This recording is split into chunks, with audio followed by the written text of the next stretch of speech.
لو فاكر إن النقرس هو شوية وجع في صباع رجلك الكبير وبيروح بمسكن، فأنت محتاج تعيد نظرتك للمرض ده تماماً.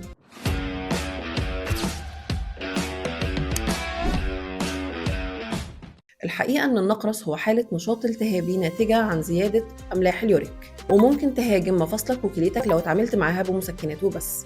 النقرس بيحصل لما مستويات حمض اليوريك في الدم تزيد عن الحد الطبيعي، فتبدأ تترسب بلورات صغيرة جدا زي الإبر جوه المفصل. البلورات دي بتسبب نوبات ألم شديدة جدا، تورم واحمرار مفاجئ، وممكن تصيب الركبة أو الكاحل أو حتى مفاصل الإيد، مش بس صباع الرجل.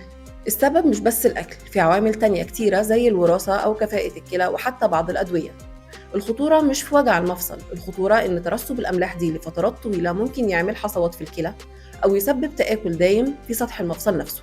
التشخيص عندنا مش بس تحليل، لأن أحياناً وقت النوبة تحليل بيطلع طبيعي تماماً. إحنا بنعتمد على فحص المفصل بالسونار اللي بيبين ترسبات الأملاح بوضوح. العلاج بيمر بمرحلتين، المرحلة الأولى لتهدئة الالتهاب، والتانية لضبط مستويات اليوريك أسيد في الدم ومنع تكرار النوبات وحماية كليتك. هل نوبة النقرس بتجيلك أكتر من مرتين في السنة؟ لو بتعاني من الأعراض دي لازم الكشف، وهقولك إيه التحاليل اللي لازم تعملها عشان تحمي مفاصلك وكليتك.